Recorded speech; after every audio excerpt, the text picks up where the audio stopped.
নন্দনন্দন রশ্চ মন্দারধরো বৃন্দারকৌ বন্দিতঃ বৃন্দারী মুচুকুন্দ সুন্দরবরো শ্রীনাথ গোরক্ষকঃ গোপীনাথ যতীন্দ্র গোপজনন গোপাল গোপীপ্রিয় শ্রীদামোদর কৃষ্ণ কম্বুকধরঃ কুর্বমস্তুতে মঙ্গলম।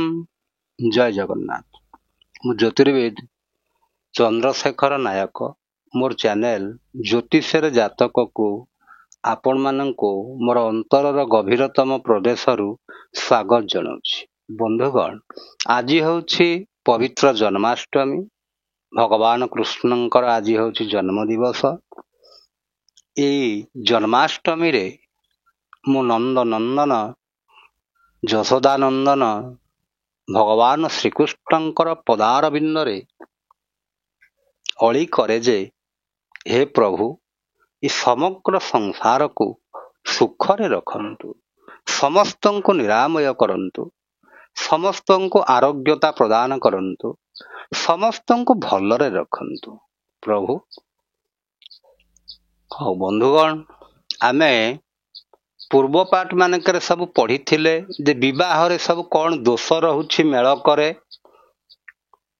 ଆଉ ତାର ସମସ୍ୟାର ସମାଧାନ ମଧ୍ୟ ଆମେ କରିଥିଲେ।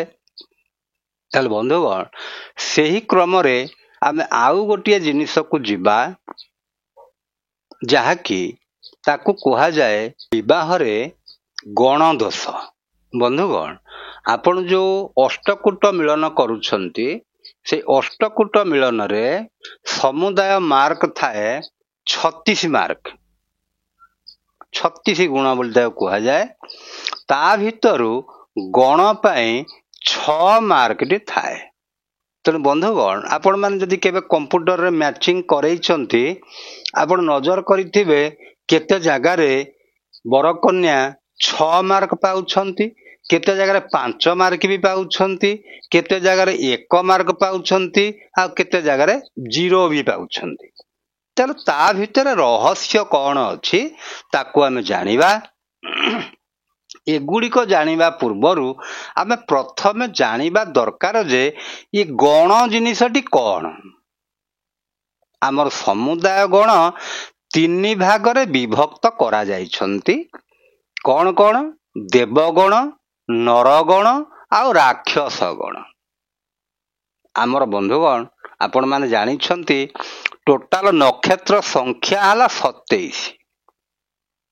ନକ୍ଷତ୍ର ହେଲା 27। ଆଚ୍ଛା, ତାହେଲେ ତାକୁ ଯଦି ଆମେ ସମାନ 3 ଭାଗ କରିଦେବା, ତାହେଲେ ଗୋଟିଏ ଭାଗରେ ପଡ଼ିଲା 9ଟି ନକ୍ଷତ୍ର। ତାହେଲେ ଦେଖନ୍ତୁ ବନ୍ଧୁଗଣ, ସେହି କ୍ରମରେ ଆମର ସଜା ଯାଇଛନ୍ତି ନକ୍ଷତ୍ର ଗୁଡ଼ିକ। ଦେବଗଣ କିଏ, ନରଗଣ କିଏ, ଆଉ ରାକ୍ଷସ ଗଣ କିଏ? ଦେଖନ୍ତୁ ବନ୍ଧୁଗଣ, ଦେବଗଣ ହେଲେ କିଏ? 1 ନମ୍ବର ନକ୍ଷତ୍ର ଅର୍ଥାତ୍ Ashwini, 5 number Mrigashira, 7 number Punarvasu, 8 number Pushya, 13 number Hasta, 15 number Swati, 17 number Anuradha, 22 number Shravana, 27 number ହେଲା ରେବତୀ। ତାହେଲେ ଏଇ 9 ଗୋଟି ନକ୍ଷତ୍ରକୁ ଜାତକରେ କୁହାଯାଏ ଦେବଗଣ। ତା ତଳେ ଦେଖନ୍ତୁ ନରଗଣ, ମାନେ ମନୁଷ୍ୟ ଗଣ କେଉଁ କେଉଁ ମାନେ 2 ନମ୍ବର ଅର୍ଥାତ୍ ଦ୍ୱିଜା ନକ୍ଷତ୍ର, 4 ନମ୍ବର ହେଲା ଆମର ରୋହିଣୀ ନକ୍ଷତ୍ର, 6 ନମ୍ବର ହଉଛି ଆଦ୍ରା, 11 ନମ୍ବର ହଉଛି ପୂର୍ବା ଫାଲ୍ଗୁନୀ, 12 ନମ୍ବର ହେଲା ଉତ୍ତରା ଫାଲ୍ଗୁନୀ, 20 ନମ୍ବର ହେଲା ପୂର୍ବାଷାଢ଼ା, 21 ନମ୍ବର ହେଲା ଉତ୍ତରାଷାଢ଼ା, 25 ନମ୍ବର ହେଲା ପୂର୍ବ ଭାଦ୍ରପଦ, 26 ନମ୍ବର ହେଲା ଉତ୍ତର ଭାଦ୍ରପଦ। ଇଏ ଗଲା 9, ଇଏ ଗଲା 9, 9 9 18ଟି ନକ୍ଷତ୍ର ଗଲେ। ଏବେ ଦେଖିବା ରାକ୍ଷସ ଗଣ। ରାକ୍ଷସ ଗଣ କେଉଁ କେଉଁ ନକ୍ଷତ୍ର ଗୁଡ଼ିକ? 3 ନମ୍ବର ଅର୍ଥାତ୍ କୃତିକା, 9 ନମ୍ବର ଅର୍ଥାତ୍ ଅଶ୍ଳେଷା, 10 ନମ୍ବର ମଘା, 14 ନମ୍ବର ଚିତ୍ରା, 16 ନମ୍ବର ବିଶାଖା 18 ନମ୍ବର, ଜ୍ୟେଷ୍ଠା 19 ନମ୍ବର, ମୂଳା 23 ନମ୍ବର, ଧନିଷ୍ଠା 24 ନମ୍ବର, ଶତଭିଷା। ତାହେଲେ 9 9 18 9 27। ତାହେଲେ ଆମର ଯୋଉ ଟୋଟାଲ ନକ୍ଷତ୍ର 27। ବନ୍ଧୁଗଣ ଆପଣ କେମିତି ଜାଣିବେ ଆପଣଙ୍କର ନରଗଣ କି ଦେବଗଣ କି ରାକ୍ଷସ ଗଣ? ଦେଖନ୍ତୁ, ମନେକର ଆପଣଙ୍କର ଯୋଉ କୁଣ୍ଡଳୀଟି ଅଛି, କୁଣ୍ଡଳୀଟି ମନେକର ଏମିତି ଦେଖନ୍ତୁ, ଏମିତି କୁଣ୍ଡଳୀଟି ଅଛି। ଏ କୁଣ୍ଡଳୀରେ କଣ ହେଇଛି ନା ଏଇ ମଝିରେ ଲେଖା ହେଇଥିବ, ମନେକର ମଝିରେ ଲେଖା ହେଇଛି 4/2। ଆପଣ ଏ ତଳୁଟିକି ଦେଖିବେ ନାହିଁ, ଉପରଟିକି ଦେଖିବେ। କାହିଁକି ନା ଉପରଟି ହଉଛି ନକ୍ଷତ୍ର, ତଳଟି ହଉଛି ରାଶି। ତାହେଲେ ଆମର ରାଶି ଠେଇଁ ଏଠି କିଛି କାମ ନାହିଁ, ଆମର କାହା ପାଖରେ କାମ ନା ନକ୍ଷତ୍ର ପାଖରେ। 4 ନମ୍ବର ନକ୍ଷତ୍ର ଦେଖନ୍ତୁ କଣ ଅଛି ନା ନରଗଣ। ସେମିତି ଏଠି ଅଛି 10 ଲେଖା ହେଇଛି, ଆପଣ ଜାଣିବେ ରାକ୍ଷସ ଗଣ, କି 7 ଲେଖା ହେଇଛି ଦେବଗଣ, କି 27 ଲେଖା ହେଇଛି ଦେବଗଣ। ଏଇଭଳିଆ ଆପଣ ଆପଣଙ୍କର ନକ୍ଷତ୍ରଟିକୁ ଦେଖିବେ, ଆଉ କେଉଁ ଗଣର ଅନ୍ତର୍ଭୁକ୍ତ ତାକୁ ଆପଣ ଜାଣିବେ। ଇଏ ହେଲା ପ୍ରଥମ କଥାଟିଏ। ଆଚ୍ଛା ବନ୍ଧୁଗଣ, ଏବେ କଥା ହଉଛି ଯେ ଦେବଗଣ, ନରଗଣ, ରାକ୍ଷସ ଗଣ, ଏଇ ଯୋଉ ନକ୍ଷତ୍ର ଗୁଡ଼ିକୁ ସବୁ ମିଳିଗଲା। ତାହେଲେ ଏଇ ଯେଉଁମାନଙ୍କର ଏଇ ନକ୍ଷତ୍ର ଗୁଡ଼ିକ 1 5 7 8 13 15 17 22 27, ତାହେଲେ ସେମାନେ କଣ ସ୍ୱର୍ଗରେ ବସବାସ କରିବେ କି ଇନ୍ଦ୍ର ଚନ୍ଦ୍ର ବରୁଣ କୁବେର ତାଙ୍କ ସାଙ୍ଗରେ ମିଶିକିରି ରହିବେ? ନା ନା ନା। କି ନରଗଣ ମାନେ ଖାଲି ପୃଥିବୀରେ ରହିଥିବେ? କି ରାକ୍ଷସ ଗଣର ଅର୍ଥ କଣ? ସେ ରାବଣ କି କୁମ୍ଭକର୍ଣ୍ଣ କି ହିରଣ୍ୟକଶିପୁ କି କଂସ ଭଳିଆ ଜୀବନ ଯାପନ କରୁଛନ୍ତି? ନା। ତାର ଅର୍ଥ ହଉଛି, ଦେଖନ୍ତୁ ବନ୍ଧୁଗଣ, ଆମର 3ଟି, ଗୋଟେ ହେଲା ସତ୍ୱ ଗୁଣ, ଗୋଟେ ହେଲା ରଜ ଗୁଣ, ଗୋଟେ ହେଲା ତାମସିକ ଗୁଣ ବା ତମ ଗୁଣ ବୋଲି ତାକୁ କୁହାଯାଏ। ସତ୍ୱ ଗୁଣ, ରଜ ଗୁଣ, ତମ ଗୁଣ, ସେଇ ହିସାବରେ 3ଟିକି ଭାଗ କରାଯାଇଛି। ତାଙ୍କ ଭିତରେ ସ୍ୱଭାବ କଣ ବନ୍ଧୁଗଣ ଦେଖନ୍ତୁ। ଜଣଙ୍କର ମନେକର ରାକ୍ଷସ ଗଣ, ତାହେଲେ ସିଏ କଣ ତାଙ୍କର ସିଏ ନିଜେ ରାକ୍ଷସ କି ରାକ୍ଷସ ପ୍ରବୃତ୍ତିର କି କଣ? ନା ନା ବନ୍ଧୁଗଣ, ଆପଣ ସିଆଡକୁ ଯିବେ ନାହିଁ, ସେ ଭଳିଆ ହିସାବଟି କରିବେ ନାହିଁ। କେମିତି କରିବେ ଦେଖନ୍ତୁ। ଦେବଗଣର ଯେଉଁ ବ୍ୟକ୍ତି ବିଶେଷ ହେଇଥାନ୍ତି ତାଙ୍କର ସ୍ୱଭାବଟି ଶୁଣନ୍ତୁ। ସେମାନେ ବହୁତ ଚତୁର ହେଇଥାନ୍ତି, ଆଉ ସେ ନିଜ କାମଟି ସେମାନେ ଶାରୀରିକ ପରିଶ୍ରମ ଯେତିକି କରନ୍ତି, ମାନସିକ ପରିଶ୍ରମ ବେଶୀ କରନ୍ତି। ତା ଅର୍ଥ ନିଜେ ନ କରିକିରି ଅନ୍ୟ ଦ୍ୱାରା କାର୍ଯ୍ୟଟିକୁ କରେଇଥାନ୍ତି। ତାଙ୍କୁ କିଛି ବିପଦ ଆସିଗଲା, ସେ କୌଶଳରେ ଖସି ଯାଆନ୍ତି ବିପଦରୁ। ବୁଦ୍ଧି ଅଛି ତାଙ୍କର ପ୍ରବଳ। ଆଚ୍ଛା, ନରଗଣ ଯିଏ, ସେମାନେ କର୍ମରେ ବିଶ୍ୱାସ କରନ୍ତି। କର୍ମରେ ବିଶ୍ୱାସ କରନ୍ତି। ଜଣେ ଲୋକ ପ୍ରତି ମନେକର ଅନ୍ୟ ସମସ୍ତେ ହଇରାଣ ହରକତ ତାକୁ କରୁଛନ୍ତି, ସିଏ କଣ କହୁଛି? ହଉ ମୋର ଭଗବାନ ଅଛି। ତା ମାନେ ସେ ନିଜେ ଯୋଉଟା ନ ପାରୁଛି ସେ ପ୍ରଭୁଙ୍କ ଉପରକୁ ସମର୍ପଣ କରିଦେଉଛି କଥାଟି। ତାହେଲେ ବନ୍ଧୁଗଣ, ନରଗଣର ବ୍ୟକ୍ତି ବିଶେଷ ସେମାନେ କଣ କରନ୍ତି? ନିଜ କର୍ମ ଉପରେ ହିଁ ବେଶୀ ବିଶ୍ୱାସ କରନ୍ତି। ଆଉ ରାକ୍ଷସ ଗଣର ବ୍ୟକ୍ତି ବିଶେଷ ଏମାନଙ୍କର କାର୍ଯ୍ୟ ଦକ୍ଷତା ବହୁତ ଥାଏ। ଯେତିକି ବଡ଼ ବଡ଼ ଅଫିସର ମାନେ ଅଛନ୍ତି, ମନ୍ତ୍ରୀ ମାନେ ଅଛନ୍ତି, ଯୋଉମାନେ ମାନେ ଆଧୁନିକ ଯୁଗରେ ଯୋଉମାନେ ଗୋଟିଏ ଗୋଟିଏ ପାୱାରଫୁଲ ବ୍ୟକ୍ତିତ୍ୱ, ମେଜରିଟି ଲୋକ ରାକ୍ଷସ ଗଣର ଅଛନ୍ତି, ମନେ ରଖନ୍ତୁ। କାହିଁକି? ସେମାନେ କଣ କରନ୍ତି? ତାଙ୍କର କାର୍ଯ୍ୟଟିକୁ ସେ ଠିକ ଭାବରେ କରନ୍ତି।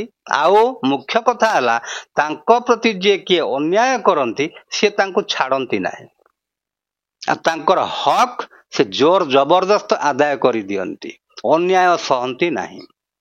ସେ ହେଲେ ରାକ୍ଷସ ଗଣର ବ୍ୟକ୍ତି ବିଶେଷ। ତାହେଲେ ବନ୍ଧୁଗଣ, ଆମେ ସେ ଯୋଉ ପୁରାଣ ବର୍ଣ୍ଣିତ ଦେବ, ରାକ୍ଷସ, ନର, ଆମେ ତାକୁ ଗ୍ରହଣ କରିବା ନାହିଁ।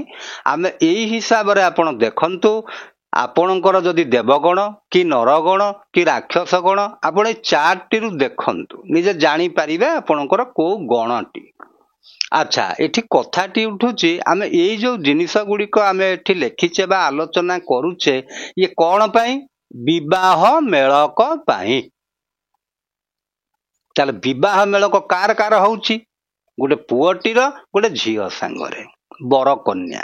ତାଙ୍କ ଦି ଜଣଙ୍କର ବିବାହ ମେଳକଟି କରାଯାଉଛି। ଯଦି କରା ହୁଏ ତାହେଲେ କଣ ହୁଏ? ମନେକର ପୁଅର ଯଦି ନରଗଣ ହେଇଛି, ଝିଅର ବି ନରଗଣ ହେଇଛି। ମନେକର ପୁଅଟିର 2 ନମ୍ବର, ଝିଅଟିର 21 ନମ୍ବର କି 20 ନମ୍ବର, କି ପୁଅର ଏଇ ଧାଡି ଭିତରେ ବରକନ୍ୟା 2 ଜଣଙ୍କର ଥିବ, ତାକୁ ଆମେ କହିବା ନରଗଣ। ଯଦି ନର କମ୍ପ୍ୟୁଟରରେ ଆପଣ ଯଦି ପକେଇଦେବେ, ଆପଣ ସେଟା 6 ମାର୍କ ଦେଖଉଥିବ, ଗଣରେ 6 ମାର୍କ ଟିଏ ଦେଖଉଥିବ। ତା ମାନେ ଆପଣ 6 ରୁ 6 ପାଇଗଲେ, ଫୁଲ ମାର୍କ ପାଇଗଲେ। ଆଚ୍ଛା, ଏଇଟା ହେଲେ ଅସୁବିଧା କଣ, ସୁବିଧା କଣ, ଅସୁବିଧାଟା କଣ? ଯଦି 6 ପାଇଯାଇଛନ୍ତି ନରଗଣ ଦେବଗଣ ଭିତରେ, ତା ମାନେ ହଉଛି ଆପଣଙ୍କ ଭିତରେ ବୁଝାମଣାଟି ଭଲ ରହିବ, ଆପଣଙ୍କର ଦାମ୍ପତ୍ୟ ଜୀବନଟି ସୁଖମୟ ହବ, ଆପଣଙ୍କର ରୁଚିଟି ଠିକ ରହିବ, ରୁଚି ସମାନ ରହିବ 2 ଜଣଙ୍କର। ଉଦାହରଣ, ଗୋଟେ ମନେକର ଗୋଟିଏ ଘରେ ପୁରୁଷଟି ମନେକର ନନଭେଜ ଖାଇବାକୁ ଭଲ ପାଆନ୍ତି, ଆଉ ସ୍ତ୍ରୀ ଲୋକଟି ଭେଜ ଖାଇବାକୁ ଭଲ ପାଆନ୍ତି। ଦେଖନ୍ତୁ ବନ୍ଧୁଗଣ, ସେ କିଛି ଦିନ ତାଙ୍କର ସେମିତି ଚାଲି ଯାଇପାରେ ସଂସାରଟି, କିନ୍ତୁ ସବୁଦିନ ଚାଲିବା ପାଇଁ କଷ୍ଟକର ହବ। ତା କାରଣ, ଜଣେ ଆଇଁଷ ଖାଉଥିବ, ଜଣେ ଆଇଁଷ ଖାଉନଥିବ, ଜଣେ ମିଛ କହିବାକୁ ଭଲ ପାଉଥିବ, ଜଣେ ସତ କହିବାକୁ ଭଲ ପାଉଥିବ।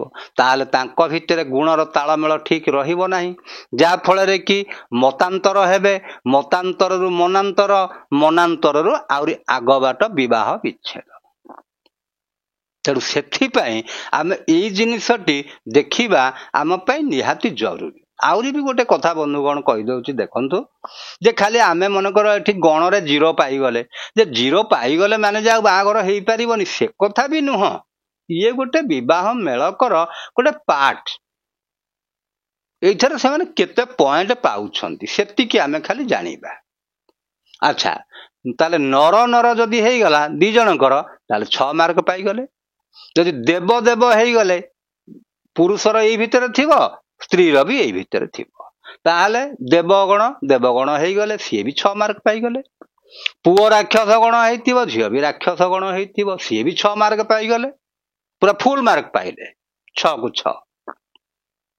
ଆଚ୍ଛା, କିନ୍ତୁ ପୁଅ ଯଦି ନରଗଣ ହେଇଥିବ, ଝିଅ ରାକ୍ଷସ ଗଣ ହେଇଥିବ, ତାହେଲେ ଏଥିରେ ଶାସ୍ତ୍ର ମାନଙ୍କରେ ଉଲ୍ଲେଖ ଅଛି, ବିବାହ ବର୍ଜନ କରିଦିଆଯାଏ, ବିବାହ ବର୍ଜନ କରାହୁଏ। ନର ରାକ୍ଷସରେ ବାହାଘର ହେଇପାରେ ନାହିଁ। କିଏ ନର? ପୁରୁଷ ନର, ଆଉ ଝିଅ ହେଲା ରାକ୍ଷସ, ତାହେଲେ ଏଥିରେ ବିବାହ ବର୍ଜନୀୟ ହୁଏ।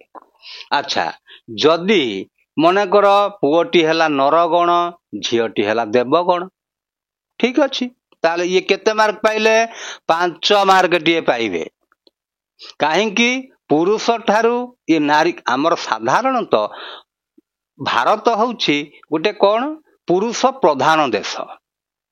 ତେଣୁ ପୁରୁଷଟି ଇଏ ଦେବଗଣ ହେଲେ, ସ୍ତ୍ରୀଟି ହେଇଗଲା, ପୁରୁଷ ହେଲା ନରଗଣ। ତେଣୁ ସ୍ତ୍ରୀଟି ପୁରୁଷ ଠାରୁ ଉଚ୍ଚାରେ ରହିଲା।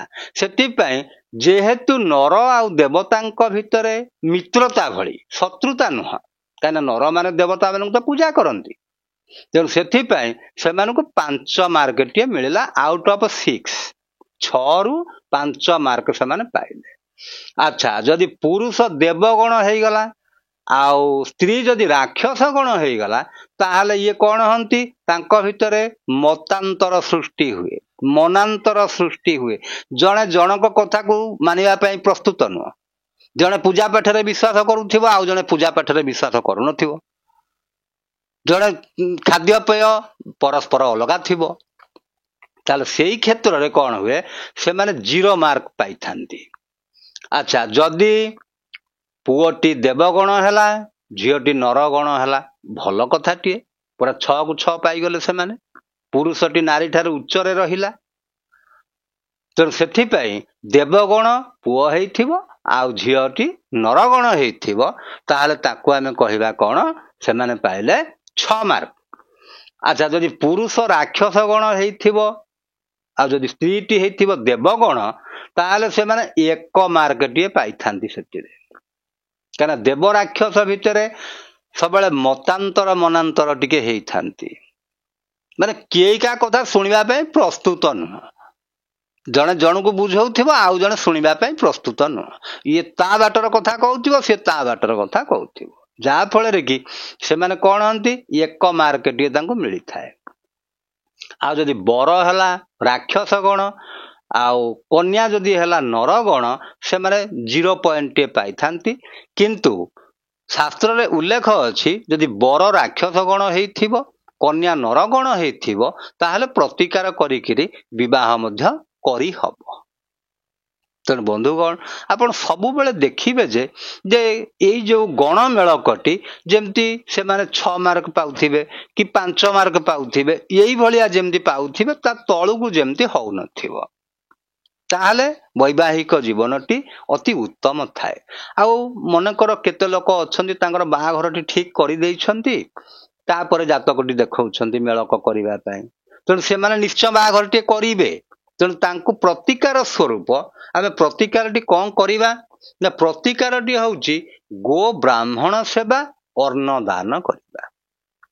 ଗୋମାତାଙ୍କର ସେବା କରିବା, ବ୍ରାହ୍ମଣ ମାନଙ୍କର ସେବା କରିବା, ତାଙ୍କୁ ଅନ୍ନ ଦାନ ଦବା, ବା ଗ୍ରହ ବିପ୍ରଙ୍କ ଦ୍ୱାରା ନବଗ୍ରହ ପୂଜାଟିଏ କରିବେ। ତେଣୁ ବନ୍ଧୁଗଣ, ଆପଣମାନେ ଦେଖନ୍ତୁ, ଏଇଭଳିଆ ପ୍ରତିକାର ଗୁଡ଼ିକ ଯଦି କରିକିରି ଆପଣଙ୍କର ବିବାହଟି କରେଇବେ, ତାହେଲେ ଦାମ୍ପତ୍ୟ ଜୀବନରେ ଆପଣଙ୍କର କୌଣସି ସମସ୍ୟାଟି ଆସିବ ନାହିଁ। ତେଣୁ ଆପଣମାନେ, ମୁଁ ଭାବୁଛି ଆପଣମାନେ ବୁଝି ସାରିଲେଣି।